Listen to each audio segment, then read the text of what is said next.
Louvado seja nosso Senhor Jesus Cristo. A subsidiariedade. Iniciamos nossa reflexão de hoje vendo que o compêndio da doutrina social da Igreja fala sobre este princípio. O princípio de subsidiariedade protege as pessoas dos abusos das instâncias sociais superiores e solicita estas últimas ajudar os indivíduos e os corpos intermediários a desempenhar as próprias funções.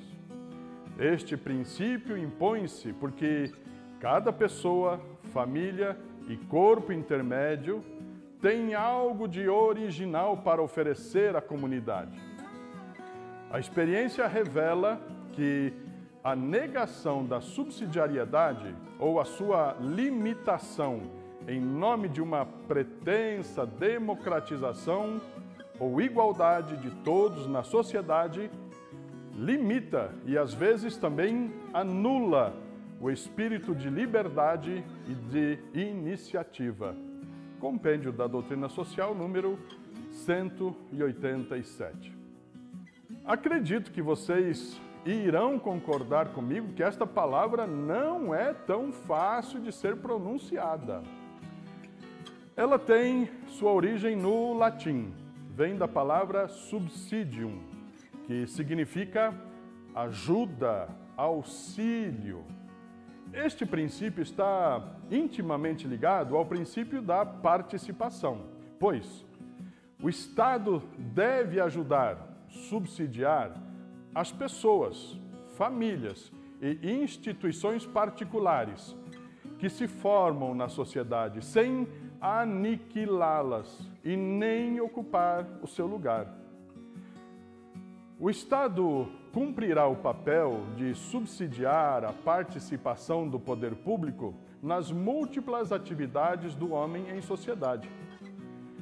Resumidamente, diríamos assim: o poder público tem presença na sociedade como responsável que é pelo bem comum, mas com a função de ajudar, subsidiar os cidadãos, associações, voluntários na plena realização dos seus objetivos. Sempre serão bem-vindas as orientações, o estímulo e a integração por parte do poder público.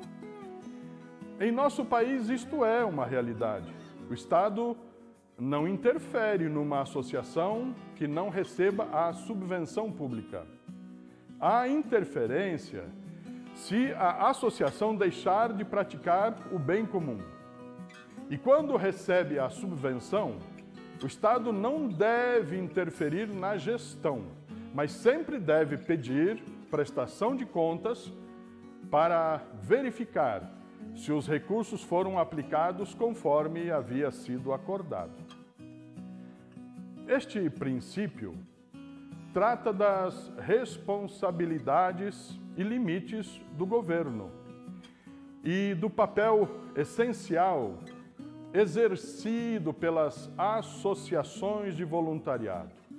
Ele põe um limite para a ação do governo, insistindo que nenhuma instância superior deve realizar uma função que possa ser exercida eficazmente num nível inferior, numa organização de pessoas ou grupos que estejam mais próximos aos problemas. Governos democráticos tendem a respeitar este princípio.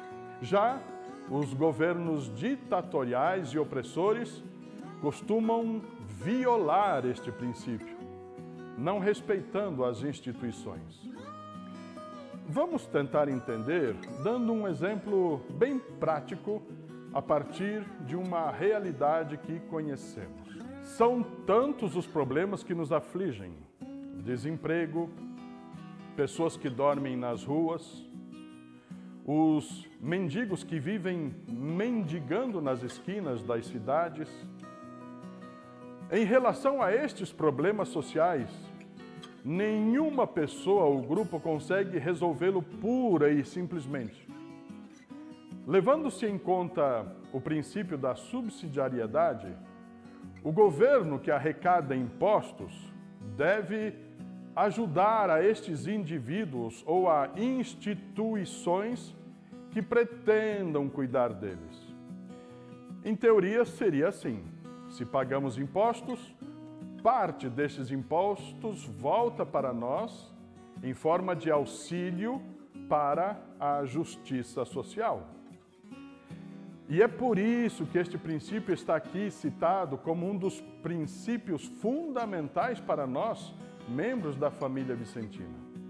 Pois somos, na maioria das vezes, os que estão mais próximos dos pobres e da sua situação de pobreza.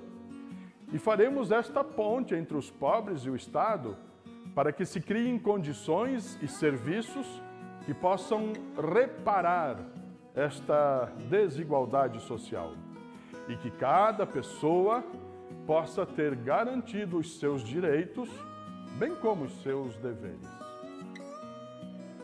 Falando deste princípio, lembro de São Vicente de Paulo, quando ele foi convidado para cuidar dos prisioneiros das galés. Eram prisioneiros por terem cometido algum tipo de crime e pagavam a sua pena remando aquelas grandes embarcações, as galés. Vicente de Paulo assumiu sob uma condição: que não sairia nenhum recurso para este trabalho das damas da caridade, nem das filhas da caridade e sequer dos padres da missão, mas que tudo seria custeado pelo Estado francês. Nem todos os problemas nós iremos resolver sem o tal subsídio de outras instituições. Vimos agora, nesta batalha contra a pandemia do coronavírus, todo o envolvimento de nossas instituições para buscar recursos do Estado no cuidado e zelo para com nossos idosos dos lares de longa permanência. Costumeiramente, fazemos o papel que seria papel do Estado, mas em situações adversas, o auxílio do Estado se faz necessário sem interferir na organização interna da instituição. O princípio da subsidiariedade consiste no respeito à justa atribuição de cada uma das instâncias da sociedade, de forma que a maior não absorva nem destrua a menor, mas a complemente. Ou seja, a esfera mais baixa deve cumprir o que lhe compete, e somente diante de alguma limitação, a mais alta deve prestar algum auxílio. Este princípio visa proteger as pessoas, comunidades locais e grupos do perigo de perderem a sua legítima autonomia. Este princípio aparece pela primeira vez na 80ª Adveniens, com o Papa Pio XI, e posteriormente outros papas a relembram e confirmam. Dizia Pio XI: verdade é, e a história o demonstra abundantemente, que devido à mudança de condições, só as grandes sociedades podem hoje levar a efeito o que antes podiam até mesmo as pequenas. Permanece, contudo, imutável aquele solene princípio da filosofia social. Assim como é injusto subtrair aos indivíduos o que eles podem efetuar com a própria iniciativa e capacidade, para confiar à coletividade, do mesmo modo passar para uma sociedade maior e mais elevada o que sociedades menores e inferiores podiam conseguir. É uma injustiça, um grave dano e perturbação da boa ordem social. O fim natural da sociedade e da sua ação é subsidiar os seus membros, não destruí-los, nem absorvê-los. 40º ano, número 79. Este princípio foi formulado quando o mundo daquela época vivia ameaças de sistemas totalitários, que têm por característica subordinar o indivíduo ao coletivo. Hoje, este princípio volta a ter sua importância por conta da globalização, onde existe a tendência de reforçar o poder de alguns poucos países. E foi o santo, o Papa João XXIII, que conferiu dimensão mundial a este princípio, pedindo que se aplicasse ao interrelacionamento das nações. Pede que a subsidiariedade e solidariedade caminhem juntas no respeito aos povos e nações. Imaginem vocês se o Estado intervisse nas decisões e funcionamento da Sociedade de São Vicente de Paulo. A partir desse princípio, o Estado deve reconhecer a importância de sua atuação na sociedade e, sempre que for preciso, subsidiar. É uma forma de colocar limites nas ações do Estado. Ele não pode interferir a seu bel prazer.